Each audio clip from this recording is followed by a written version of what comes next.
Can't you see I've got the eyes of a champion, brighter than the rising sun. I'm the king of this mountain, standing on the top, looking down on you. This is my legacy. You can't hold me, gravity, 'cause I'm the king of this mountain. Look in the eyes of a champion.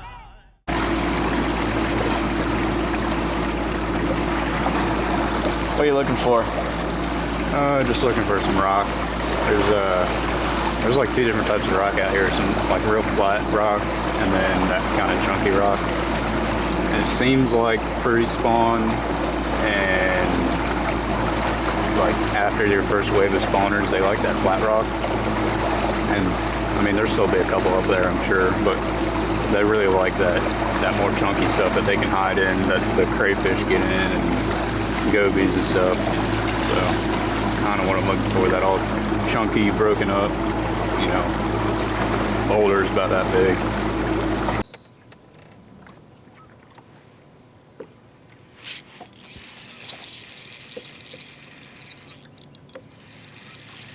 And a bass. It's not a big one, but there's a lot of them down there, so that's good. You really got to loosen your drag, especially light line. I've got 8-pound braid to an 8-pound leader, which I mean isn't the lightest that you can go, but you definitely got to play them a little bit. This obviously isn't a giant, but at least it's a spot I know I can get a limit pretty easily. Probably 2.5.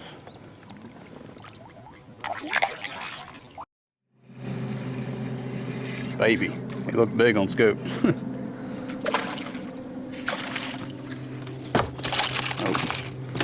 Oh. Come on. Okay. Catching a lot of those.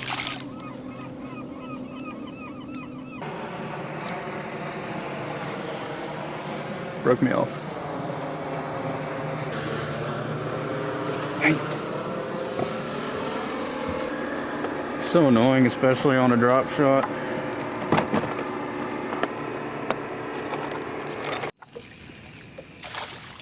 That's a good one. That's the kind we're looking for right there. Wish I got that jump. I might have, but yeah, that might be the biggest one I caught all week.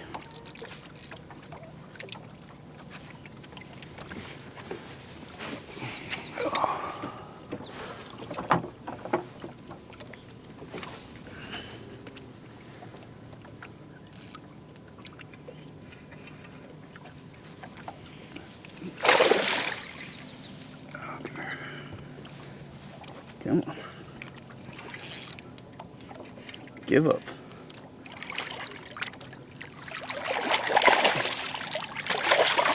No. That's a freaking toad.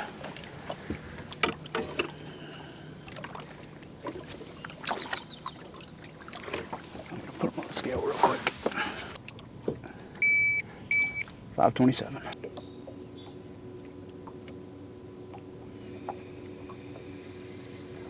I think I broke my weight off. I did. Gosh dang it. Alright, well, call me if you start catching them then. Alright, I'll see you.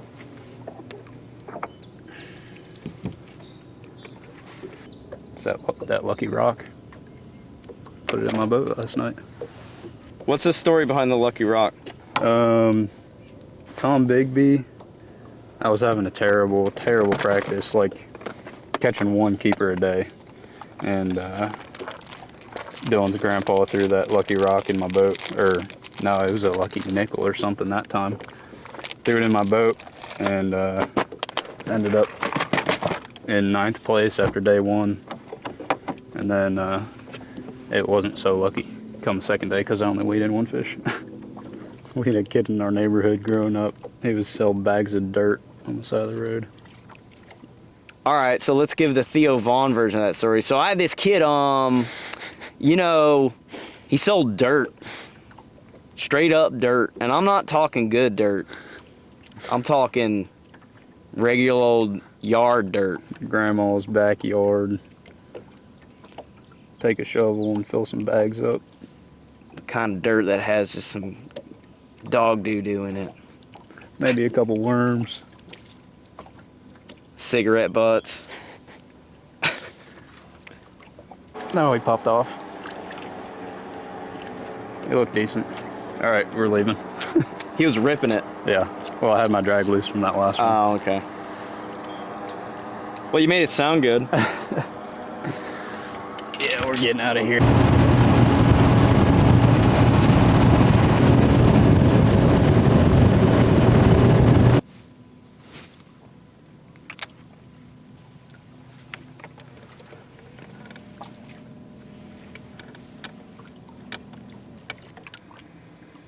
What you seeing down there?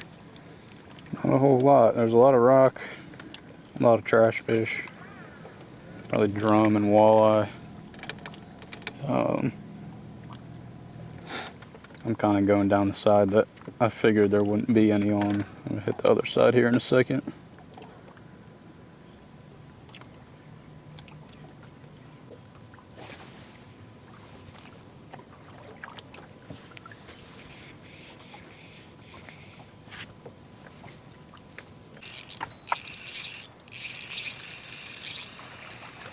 Little guy.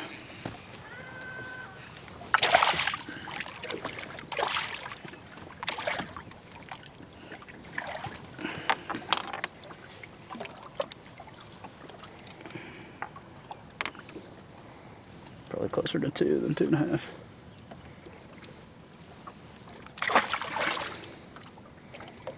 I was talking to my buddy yesterday, and he was trying all sorts of different ones that are commercially made, and he said he could hardly get bit on them, so gonna keep rocking with this if it keeps getting bit.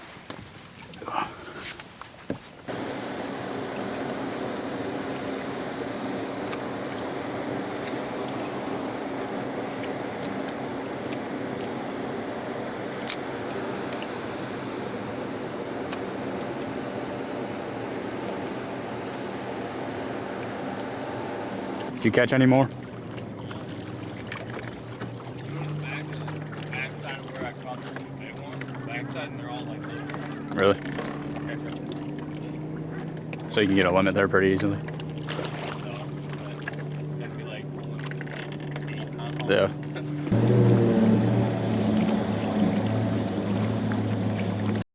It's decent. Not giant.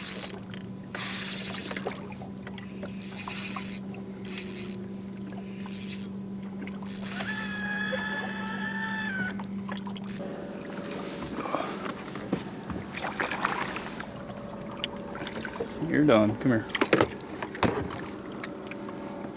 He's not as big as I thought either. Hey. 3-pounder.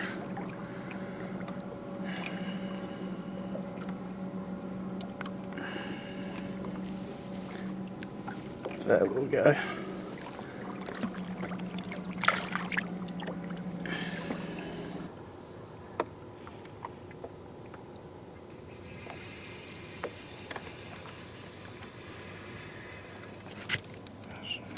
There's a couple of them down there.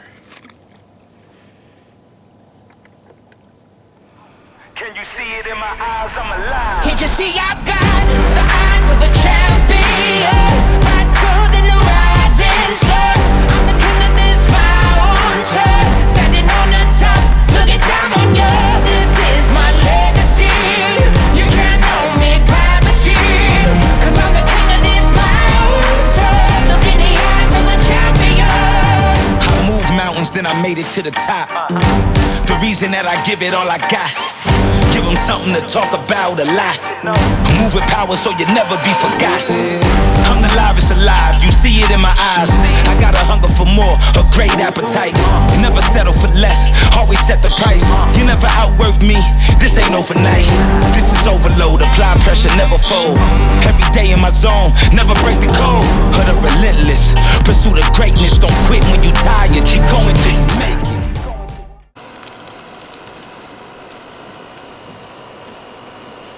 I ran out of homemade dice baits today. It's a pain in the butt. How do you make your fuzzy dice? I've got some random skirt material from Bass Pro, and got my mom's sewing needle, and I just take baits that I don't use anymore, or some old ripped up ones. I got a bunch in here, but this is just a piece of Senko. Thread that skirt material through that sewing needle. Try to get it even as best you can, and just thread it through. I already did one on there. I try to do like 4 or 5 strands per piece of plastic. Just thread through about halfway and then cut it. That's it's been the only thing I can get bit on. Really? Yeah. It's been getting a lot of pressure recently with a bunch of bigger tournaments. So finding a bunch of fish on current breaks, whether that be a point that's facing the current and they're set up to feed on the front side of it, or they're sitting on the back side of it just resting. Seems to be a bunch of fish on there, and that's a bite I've been on here in the past, but I tried it a little bit the first day, never really got bit. I just don't think I was in the right area to do it. A lot of the bigger fish are towards the lake, and I can't seem to get bit out there. I can catch 3.5 pounders all day long, but when it comes to catching 1 over 4, it's a struggle. The only one I caught over 4 was today. If you're hopping a drop shot like you normally would, they won't eat it. You gotta really let it drift with the current, make it look really natural. And I think that's just because of the pressure that they've been getting here the past couple of months. All right, you and I never talked about this though. Why fishing, dude? I don't really know. That's a good question.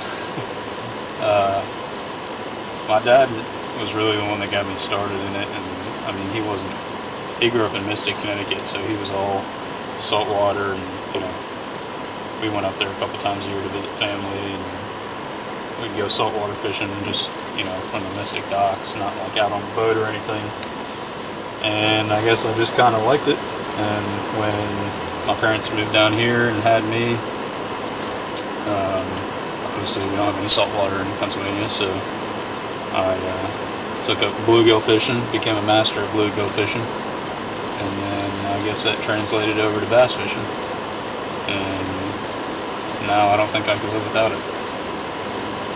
Me and my dad fish in a local club, Capital City Bassmasters. And usually when I'm not there, he's a boater. He's got a jet boat. So What motivates you though? there's a lot of factors that go into that, especially fishing wise. There's people that motivate you. You want to be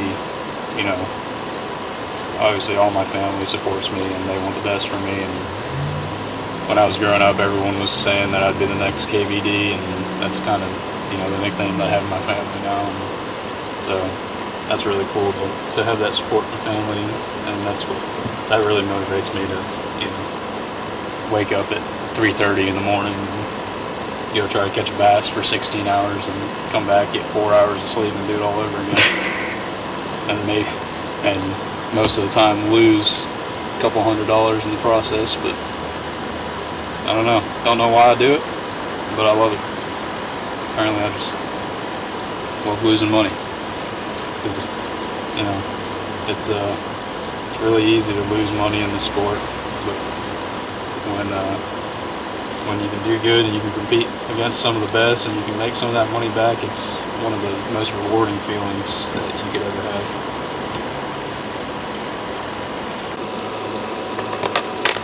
Here's my secrets. A little bit of taco powder in there, let that marinate for a little bit. It smells disgusting, and I don't know if it makes a difference or not. Talcum powder? Taco powder. Taku? Yeah, the taco-ito. Oh, taco-itos. Yeah. I don't know. It smells nasty. I don't know if it makes a difference, but I'm doing it anyways. Can't hurt. I mean, they do have noses. Yeah. Little takeout container. Put powder in there and just shake them up. Ow.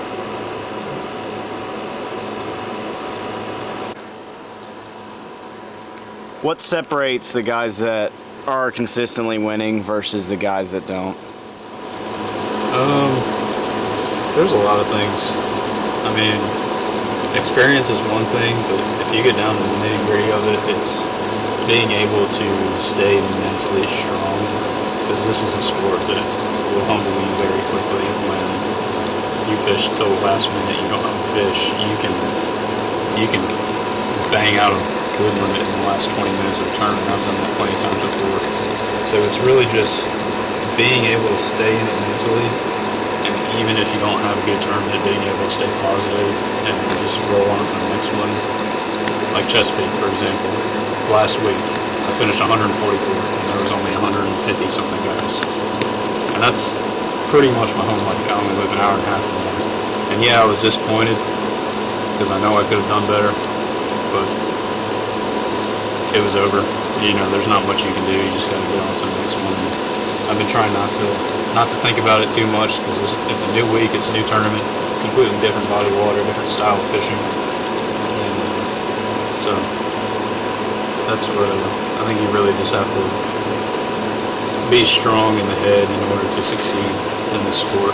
That's definitely top of the list. And then obviously just having experience at a bunch of different bodies of waters, and pretty much just knowing what you're doing. If you have somewhat of an idea of what you're doing, you got a chance to compete. How do you know this guy? Him and my grandson run the water together. So I come along to make lunches and dinner. You're the cook. I'm the cook. Not very good, but keeping them alive. He's a great cook. Makes us some sandwiches for on the water. It sounds like I'm missing out on something here. Southern You are. staple. I think I ate about 6 of them. All right, so Polinick has cut ice cream. I think you're gonna have to do like cut gravy. Cut chocolate gravy and biscuits. Okay, I'll do that for you. Or check, since we don't. So if me and Dylan both get checks, then it's 2 nights in a row of chocolate gravy and biscuits. That's killing me. You heard it. What they want.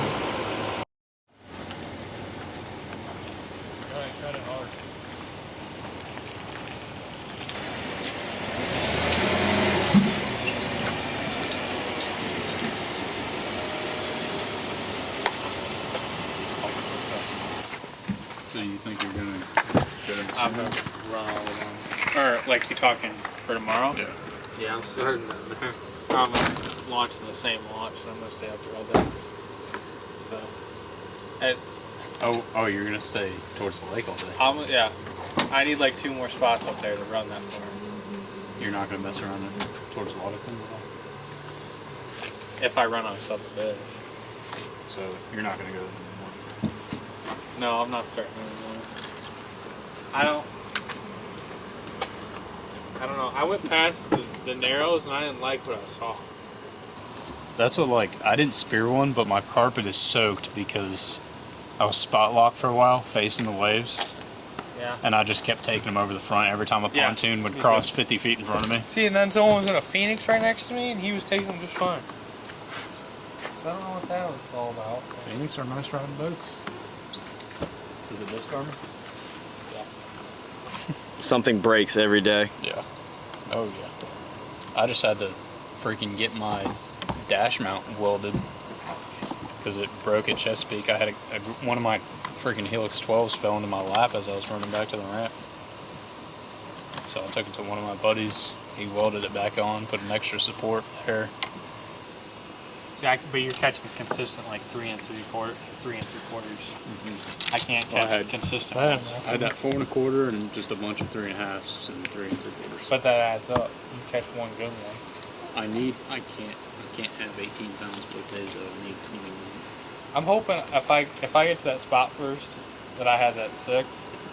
If I catch 5 off of it, they're gonna be like gonna be like 25 If you pounds. get a good boat number, I say you go there. It'll be like 25 pounds. You go. Then I there. gotta catch 16 pounds the next day. I'm set. Yeah. That's why Dylan told you to go there. Maybe, but He wanted to see, want you to go. I was saying, I want to launch the boat, and I was like, "How much does it cost?" He goes, $7. And she goes, "Okay," and she goes, "Trailer parking's over there." I was like, "Okay." I was like, this is gonna be a little walk to it. No, you have to launch your boat, take your your truck and trailer up to the top of the hill, take your trailer off, leave your trailer there, and go down and park the truck. What? Yeah, and I said you can keep my $7. I'm not doing that. Yeah, I wouldn't either. Come back and your trailer's gone.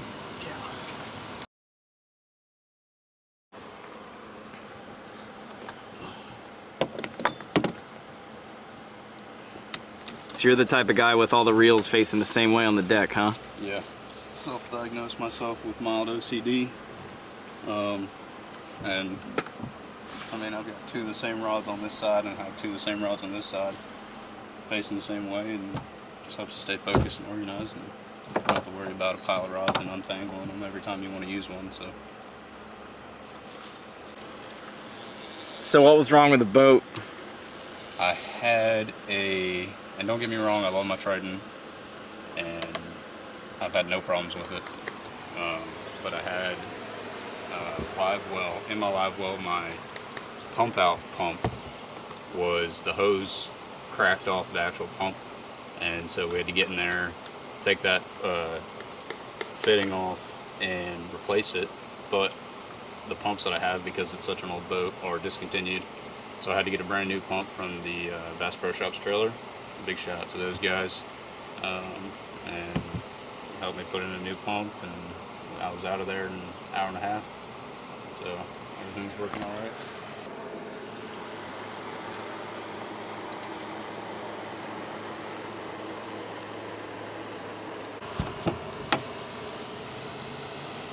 Got some of my favorite line ever.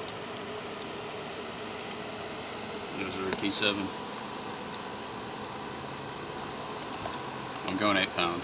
I would go 6 pound a lot, but and I probably should because these fish are so pressured. But this 8 pound is really thin diameter, so not too worried about it there.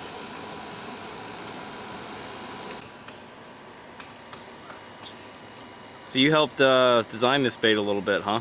Yeah, it's a unique little minnow bait. It's got that like V-shaped belly on it, help it roll a lot. That little flat part on the tail, keep it stabilized in the water, help it run true, but still have that rolling action. And then it's got a flat part on the head there, specifically made for that rolling strolling jig head by Queen Tackle. The head just sits right on top there. Got the this is a 3.5 inch size. We got a 4 1/4, I believe it is, as well. And I get a lot of questions on how to rig that rolling strolling head, and it's real simple. You just go in a little bit past the head and rig it like a regular jig head, and then that head sits on top there, just like that. So, if they aren't gonna bite the dice tomorrow, we're gonna force feed them the minnow. See how that goes. How'd you two meet? Actually, that's a funny story. You want to tell them? Yeah, we were fishing Clark's Hill for the first open, and we kind of had the same area, but he wasn't like fishing the stretch I was. He just had like one tree where he caught fish on in practice, and he comes around the point, and he's like, you know, how you doing? And I told him I had a 6 and a 5 in the live well. So he went down past me, maybe 50 yards or so, and my big one started floating belly up, and I didn't have any fin clips. So before I left that spot, I trolled over to him. I was like, you got some fin clips? Yeah. He goes, yeah, you got to show me that 6 pounder first. So. Yeah, I made him pull it out and show me. I hadn't caught a fish that big all week, so I was like, you got to at least show me that. And he showed me, I was like, that might be a 7. But you didn't weigh it for big bass, did you? No, it was a little over 6. I don't think it was quite 7. Yeah. But I got his number so I can give him his fin clips back, and then we both realized we were traveling by ourselves. So. Yeah. Well, it's nice just having someone to room with. You get, like, he's helped me out and I've helped him out. And we were traveling with Jonathan Dietz too, but he got a job with Z-Man in South Carolina, so he's from up at Erie. Yeah. So he moved down to South Carolina, and he's not fishing the last 2 opens. So we only fished one with him. We're roomed with him, but yeah. He's a good fisherman. He is. He's a good shallow fisherman. He's a super nice guy. So. Yeah. Which I think next year, if we all do it again next year, he'll probably room with us, I'd imagine. Where do you stand right now? Before I'm in 56 right now. And you? 66. Yeah. Dropped 46 spots at Chesapeake. Yeah. Yeah. And we both top 20 the first event, so. And then. You were all pumped after that. Yeah, we thought, well, it's like his first one, my second was like, yeah, we can hang, but these guys, I mean, we're still there. Yeah. We're right there. It's just, I had one bad event and he had one bad event, so that's all it takes. One. You just gotta slip up once. So like. And you could still have good practice, and then the conditions change. Well, that's what I he would have had. been fine as long as I caught a limit both days, but I only caught 3 fish across 2 days. I gotta feed the fishermen, right?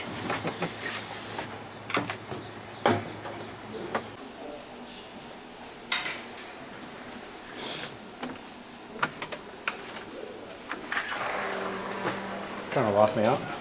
Well, I'm gonna leave the door open all day. Save the barn.